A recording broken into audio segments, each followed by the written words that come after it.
Bismillahirrahmanirrahim. Assalamualaikum warahmatullahi wabarakatuh.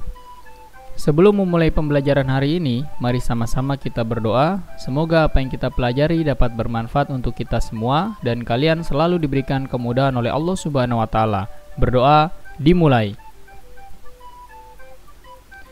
Mari kita mulai.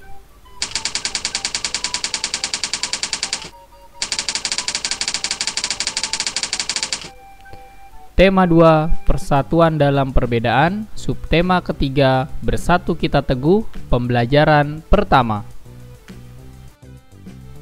Yang pertama kita akan mempelajari muatan bahasa Indonesia tentang kata baku dan kata tidak baku.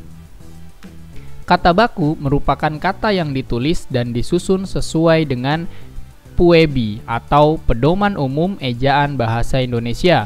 Dalam pembelajaran hari ini, saya sarankan kalian untuk mendownload di Play Store KBBI versi 5. Berikut ini merupakan contoh beberapa kata baku dan kata tidak baku yang sudah sesuai dengan Pedoman Umum Ejaan Bahasa Indonesia yang terdapat di dalam KBBI.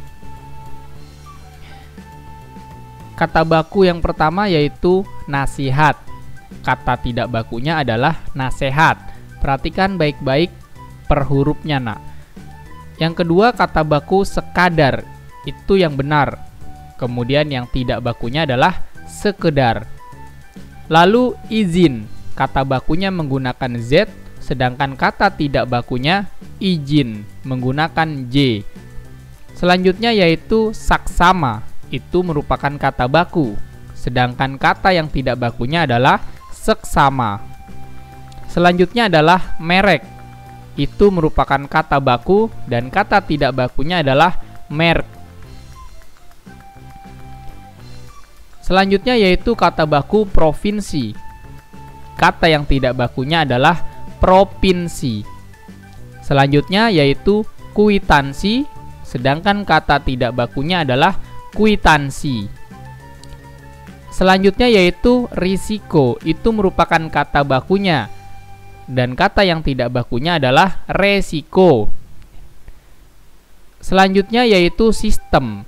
Ini merupakan kata yang baku, sedangkan kata yang tidak bakunya adalah sistem. Dan yang terakhir, kata baku cabai. Kata tidak bakunya adalah cabe.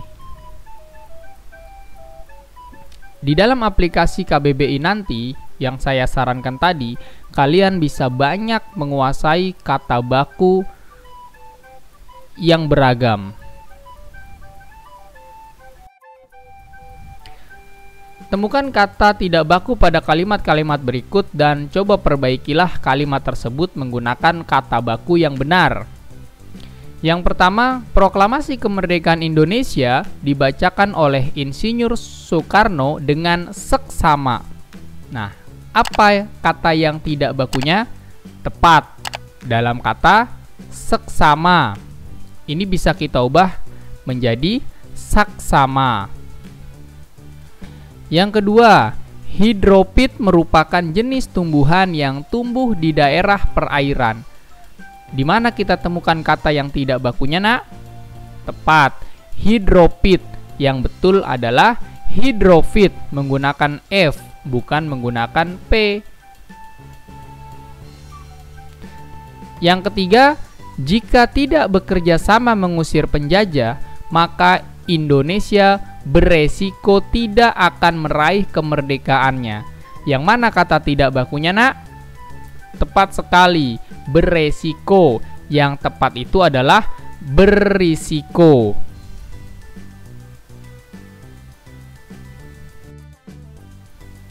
Yang kedua, kita akan mempelajari muatan IPA tentang manfaat adaptasi makhluk hidup bagi manusia dan lingkungan. Yang pertama, manfaat tumbuhan bagi manusia dan lingkungan.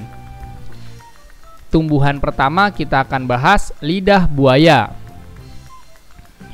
Lidah buaya ini dapat menyerap polusi udara di sekitarnya. Kemudian daging lidah buaya juga sering dimanfaatkan oleh manusia seperti penyembuhan luka luar. Kemudian tanaman bakau. Akar tanaman bakau ini dapat berfungsi untuk mencegah abrasi di pantai. Kemudian di perairan di sekitar akar pohon bakau ini juga dapat menjadikan habitat hewan laut seperti ikan dan udang. Yang kedua, manfaat hewan bagi manusia dan juga lingkungannya. Pertama yaitu cacing tanah. Kotoran cacing tanah ini dapat membuat tanah menjadi subur atau gembur. Dan gerakan cacing di dalam tanah ini dapat membuat tanah menjadi berpori sehingga tanah mampu menyerap air dan nutrisi yang membuat tanaman yang hidup di sekitarnya menjadi subur. Selanjutnya yaitu domba.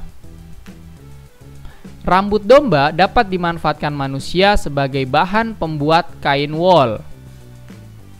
Sedangkan kotorannya juga dapat dimanfaatkan sebagai pupuk tanaman.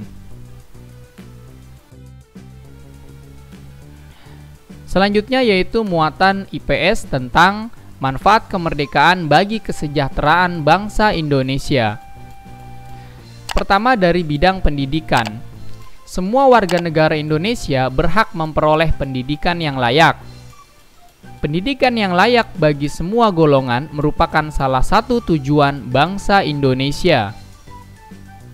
Hal tersebut tercantum dalam pembukaan Undang-Undang Dasar 1945 alinea keempat, yaitu berbunyi mencerdaskan kehidupan bangsa. Yang kedua dari bidang perekonomian. Penduduk Indonesia dibebaskan untuk melakukan kegiatan ekonomi guna meningkatkan kesejahteraannya.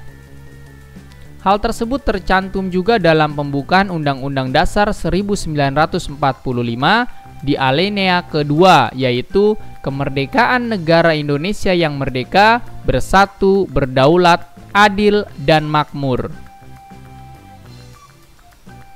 Yang ketiga dari bidang sosial. Setiap warga negara Indonesia memiliki hak dan kewajiban yang sama. Tidak ada lagi pengelompokan seperti masa penjajahan. Setiap suku memiliki derajat yang sama.